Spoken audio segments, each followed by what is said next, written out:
काली नजर। माँ, माँ, अरे क्या माँ माँ कर रहा है? बकरी का बच्चा है क्या? अरे माँ, मजाक छोड़ो। मुझे फाइनली वो मेन चौराहे वाली दुकान मिल गई है। अब देखना, आपका बेटा दुगनी स्पीड से पैसा कमाएगा।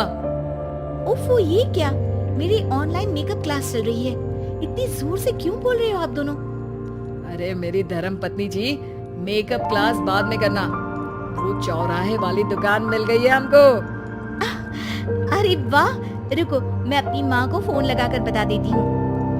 अरे मैं भी अपने रिश्तेदारों को बता देती हूँ। कितनी खुशी की बात है। हाँ हाँ, मैं भी अपने दोस्तों को बता देता हूँ। 1 हफ्ते बाद रजिस्ट्री है। बस, घर में खुशी का मौका था। उन तीनों ने अपने अपने फोन उठाए और लोगों में बात फैलाना शुरू कर दिया। और रही सही कसर श्वेता बहू ने अपने पड़ोस में सबको बताकर कर दी। अरे वर्मा आंटी, अब हम भी जल्दी कार ले लेंगे। घर का रेनोवेशन होगा और ठाट से रहेंगे हम भी। अरे ऐसा क्या हुआ? लॉटरी बाटरी लग गई है क्या? अरे इस बार चौराहे वाली मॉल में हमको भी दुकान मिल गई है। दुकान नंबर 21, जो एकदम चौराहे पर है। अब ग्राहक बढ़ेंगे तो आमदनी भी बढ़ेगी ही ना। अरे वाह, कितनी खुशी की बात है। मैं बहुत खुश हूँ तुम्हें इतना खुश देख के। बाकी एक बात कहूँ, सबको मत बता दे फिरना। किसी की नजर लग जाएगी तो खुशी की खबर वापस लौट जाएगी। हैं? ऐसे थोड़ी ना होता है। अब डरा रही हूँ। अरे सही कह रही हूँ।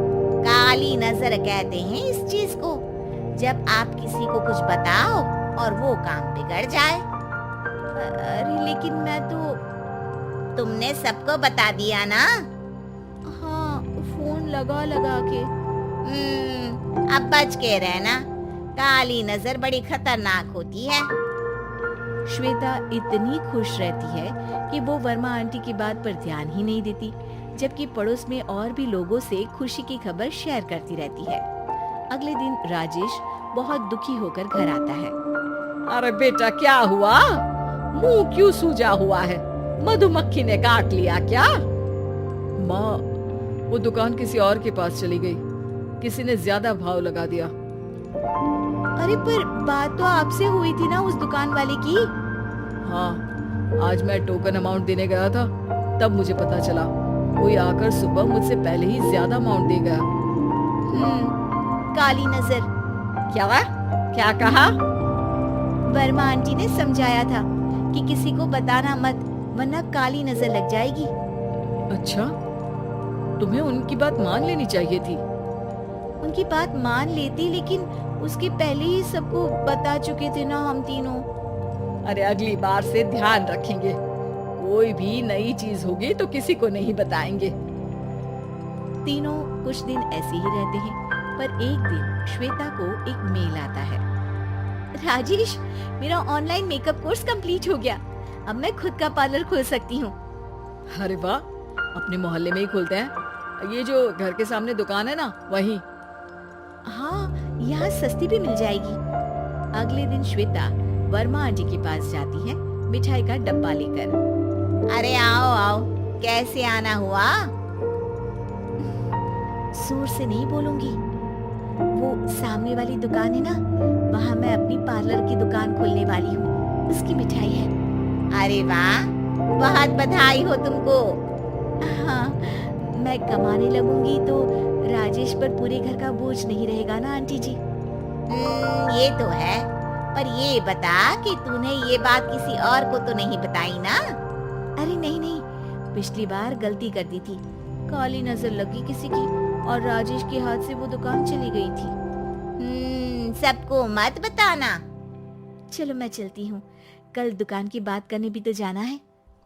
अगले दिन श्वेता दुकान के लिए मालिक से बात करने जाती है। अरे लेकिन दुकान तो हम कल रात को ही किसी को दे चुके हैं। कल ही?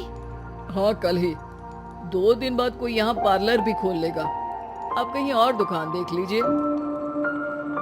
अरे पर हमको भी तो पार्लर ही खोलना था। भाई एक ही दुकान है, आधी आधी तो नहीं दे सकता ना मैं। राजेश और श्वेता घर पर हताश होकर आ जाते हैं। इस बार तो किसी को बताया भी नहीं था, अब किसकी काली नजर लग सकती है? सुनो, तुमने माँ को बताया था क्या? अरे कैसी बात कर रही हो? माँ की नजर थोड़ी ना लगेगी। पक्का तुमने किसी को नहीं बताया था ना? सिर्फ वर्मा आंटी को बताया था, उन्होंने ही मुझे किसी को नहीं बताने को कहा। अरे यार तुम भी सही हो, मेरी माँ को नहीं बताने को कह रही हो, पर वर्मा आंटी को बताना तुम्हें जरूरी लगा। अरे वर्मा आंटी ने ही तो काली नजर के बारे में बताया था ना, वो हमेशा हमारा भला ही तो चाहती है। मेरी माँ भी हमारा भला ही चाहती है। अरे पर चिल्ला क्यों रहे हो? बात नहीं कर सकते क्या आराम से? नहीं आता वो आराम से बात करना, और करना भी नहीं चाहता हूँ मैं। दुकान जाने का दुख गुस्से में बदल गया था और राजेश और श्वेता में बात बंद हो गई थी।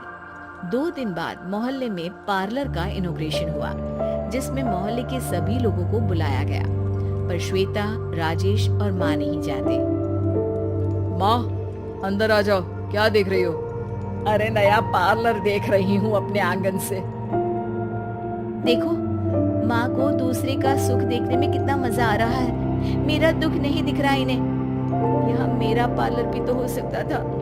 अरे चुप रहो यार, हर बात में लड़ाई क्यों ढूंढ रही हो? राजेश और श्वेता फिर बहस करने लगते थे। तभी माँ ने दोनों को बाहर बुलाया।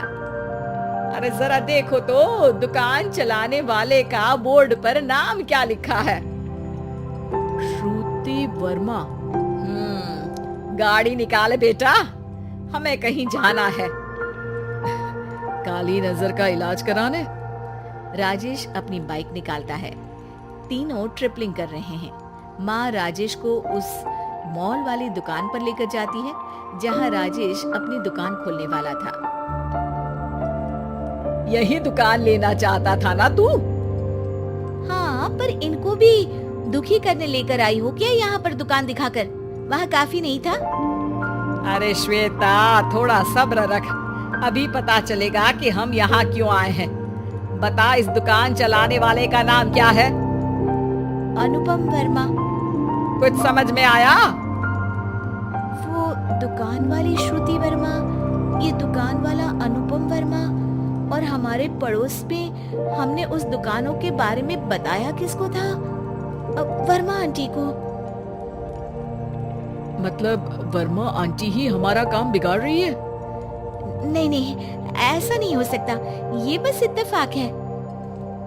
राजेश अपना फोन निकालता है और श्रुति वर्मा और अनुपम वर्मा के नाम फेसबुक पर सर्च करता है, जहां ये दोनों ही वर्मा आंटी के रिश्तेदार होते हैं। श्वेता को समझ में आ जाता है कि वर्मा आंटी की ही नजर काली नजर है। अब क्या करना है? कोई भी खुशी की खबर हो तो काली नजर से बचना है, यानी वर्मा आंटी से बचना है। अरे पर मुझे ये समझ में नहीं आया कि वो हमारे साथ ऐसा क्यों करेंगी। अरे बेटा, एक सीख है, दूर के आदमी को आपकी तरक्की से कम परेशानी होगी, पड़ोसी को ज्यादा। दोनों माँ की बात में हामी भरते हैं और अगला काम चुपचाप करने की कसम खाते हैं, ताकि आगे से वर्मा आंटी कोई काम ना बिगाड़ सके।